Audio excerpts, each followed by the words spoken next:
Here is a light, red light.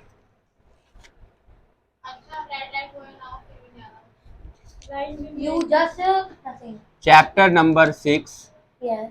Exercise number 6.2 अब आ रहा है Yes, sir.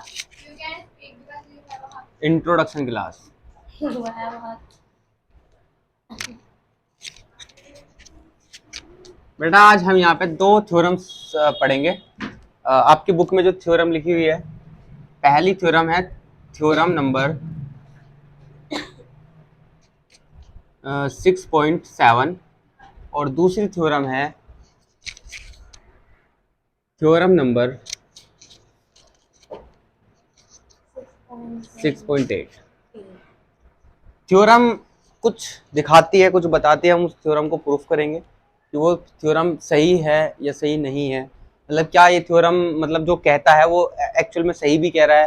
हालांकि थ्योरम प्रूफ करना जरूरी नहीं है, थ्योरम को मैं सिर्फ इसलिए प्रूफ करके दिखा रहा कि हम सेटिस्फाई हो जाए कि हम जो करने वाले हैं, जो कर रहे हैं, ये रियलिटी में है। ठीक है, यानी कि इसको हम जो कर रहे हैं वो सही कर रहे हैं। किसी ने ये नहीं कहा कि ऐसा कर लो तो हमने ऐसा कर लिया। एक्चुअल में किसी ने कहा कि बाइक चलानी है और उसने बाइक चला के दिखाई नहीं, उसने कहा कि बाइक से तुम नहीं गिरोगे। ठीक है, हमने चलाई और हम गिर गए तो शायद फेल हो गई थ्योरम। बट उसने ये बात बोली होती कि प्रैक्टिस करोगे तो नहीं गिरोगे, तो थ्योरम वहां करेक्ट हो गई। ठीक है, प्रैक्टिस करी नहीं, गिर रहे बाइक से। तो उसी तरीके से थोड़ा सा एग्जाम्पल दिया हल्का सा। थ्योरम नंबर 6.7 है। थ्योरम कहती है कि भैया, थ्योरम ये कहती है कि एक ट्रायंगल दिख रहा है, एक ट्रायंगल के तीन एंगल जो कि अंदर के एंगल होते हैं, एंगल 1, एंगल 2, एंगल 3, ये कहता है थ्योरम। थ्योरम कहती है कि थ्योरम कहती है कि sum angles in interior angle, sum interior angle, इसको ऐसे लिखा जाए, sum interior angles in triangle is 180 degree. कहने का मतलब ये है कि कहता है कि टू प्रूफ, आप प्रूफ करो इस बात को कि एंगल 1 प्लस में एंगल 2 प्लस में एंगल 3, तीनों एंगलों का जोड़ 180। ये बेटा हमने 8th क्लास में सीख लिया था, 7th में भी सीख लिया था, 6th में भी सीख लिया था। बट हमें प्रूफ करने को कहा है 9th में। प्रूफ करने को कहा नहीं, उसने कहा कि इस तरह से 180 डिग्री होता है। प्रूफ हम खुद ही कर रहे हैं, तो बेटा प्रूफ करते हैं। प्रूफ करने के लिए सबसे पहले मैं कंस्ट्रक्शन कर लेता हूँ, छोटी सी कंस्ट्रक्शन कर लेता हूँ, कंस्ट्रक्शन। ठीक है, फिर हम इसको प्रूफ करेंगे। कंस्ट्रक्शन क्या कर रहा हूँ कि जो ये वाला पॉइंट, ये वाली जो लाइन है, इसका ट्राइंगल है ये ए बी सी। मैं इस बी सी के पैरेलल एक पी क्यू ड्रॉ करता हूँ। क्या करता हूँ? पैरेलल। ये इसके पैरेलल। ऐसा क्यों कर रहा हूँ? क्योंकि मुझे प्रूफ करना है। तो प्रूफ करने के लिए मैं कुछ भी कर सकता हूँ। कंस्ट्रक्शन की मैंने कहा कि draw a line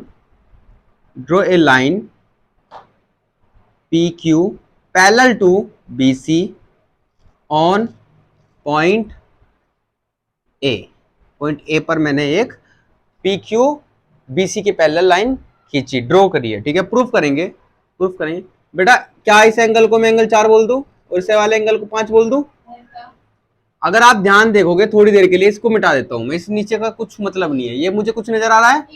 Yes, sir. क्या आ रहा है? Linear pair. तो हम कह सकते हैं कि एंगल 1,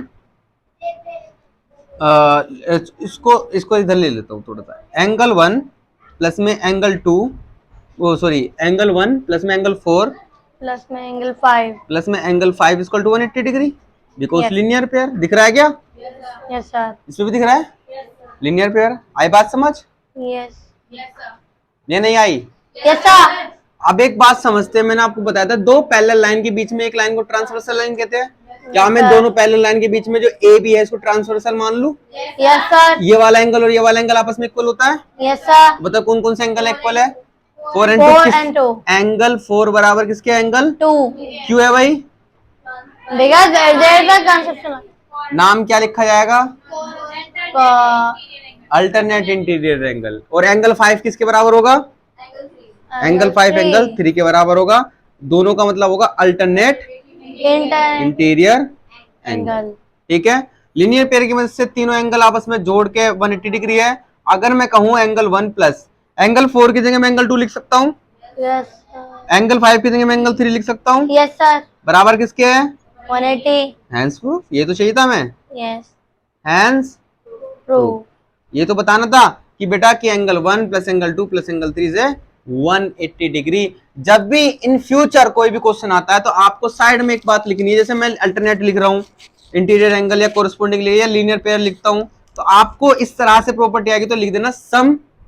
इतनी, क्योंकि इतनी बड़ी लिखना आप भूल जाओ एग्जाम में, तो लिख देना सम प्रॉपर्टी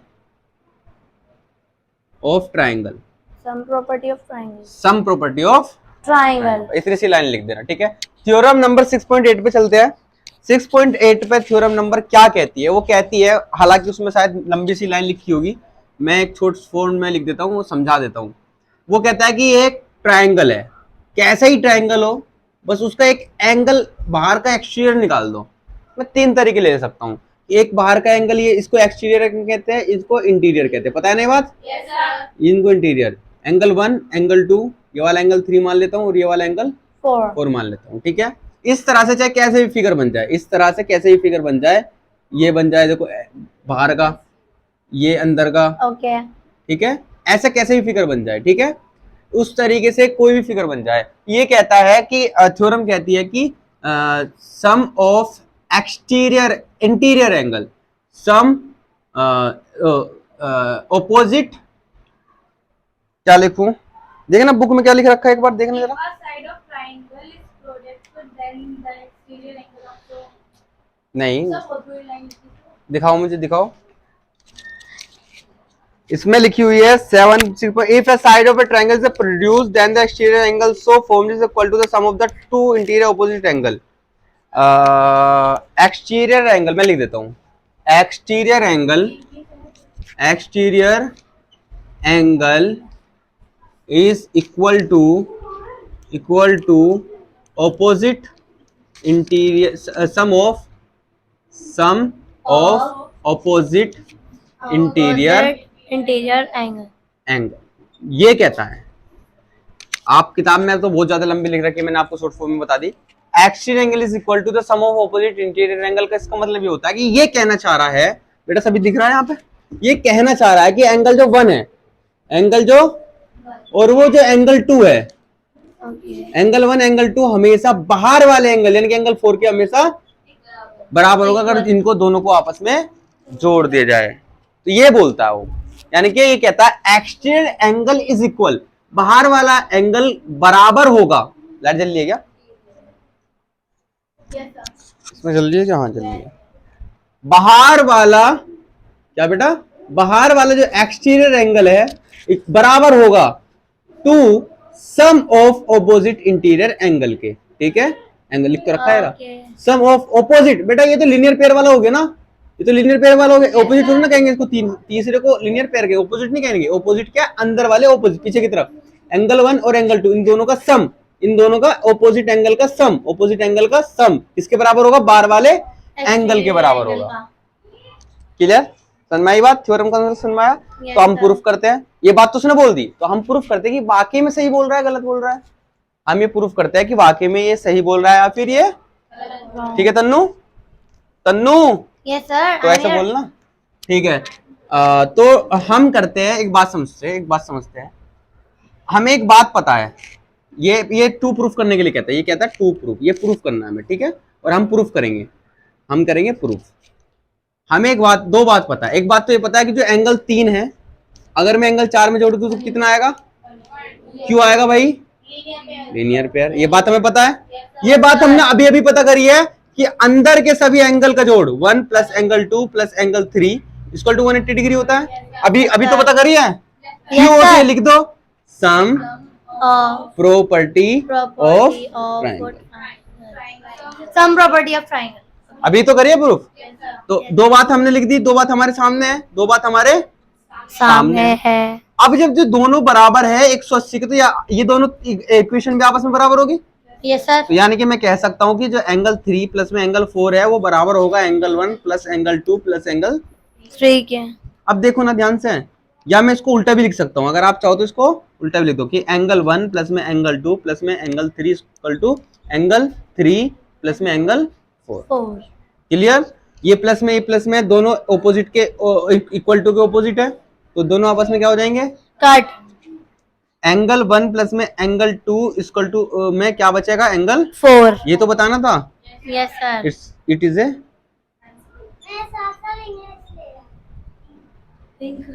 हैंड्स प्रूफ। क्या हुआ? जैसे हैंड्स प्रूफ। इंट्रोडक्शन ऑफ 6.2 खत्म हो गई। Okay, sir. 6.2 के क्वेश्चंस करने के लिए सिर्फ और सिर्फ हमारे पास कुछ बातें याद होनी चाहिए, उसके अलावा हमें जरूरत नहीं किसी भी चीज की। पहला, लीनियर पेयर कौन से होते हैं? हाँ 6.3 की तो बताइए मैंने, Sir, 2 लिख रखी है। अबे यार ये 3 है बेटा, 3 है ये, 2 नहीं है ये, ठीक है? ये 3 है, 2 नहीं है ये, ठीक है? और I also confused. कोई बात नहीं, 3 है, 2 तो हो गई ना हमारी, 3 है ये। तो बेटा एक तो हमें लीनियर पेयर का पता होना चाहिए, को interior angle, alternate interior angle, alternate exterior angle, corresponding angle, vertically opposite angle. इनके अलावा नहीं, बस इनके अलावा स्ट्रेट एंगल वाले एंगलों को सम टू 180 होता है ना, लीनियर पेयर हो गया ना। इनके अलावा आपको दोनों थ्योरम की ये बातें याद रखनी है। थ्योरम याद नहीं रखनी है, थ्योरम तो आपको प्रूफ करने के लिए दिखाई मैंने, थ्योरम याद नहीं रख, आपको सिर्फ ये बात याद रखनी है कि angle 1 plus angle 2 plus angle 3 से 180 degree because sum property of triangle. Okay, इसके sir. बराबर में कॉलम डाल के सम प्रॉपर्टी ऑफ ट्राइंगल। एक बात तो याद रखनी है। दूसरी बात हमें याद रखनी कि ऑपोजिट के एंगल का सम अंदर के बाहर के एक्सटीरियर एंगल के बराबर होता है। Angle 1 plus angle 2 equal to angle 4. याद रहेगी बात? Yes, sir. Is that clear? Yes, sir. बस इसके अलावा कुछ भी नहीं करना। 6.3 खुद भी कर लोगे आप। Okay, आज sir. के लिए इतना काफी, इंशाल्लाह कल मुलाकात करते हैं, कल हम कंटिन्यू करते हैं। Okay. Clap for sir. अरे भाई बस You are an important person.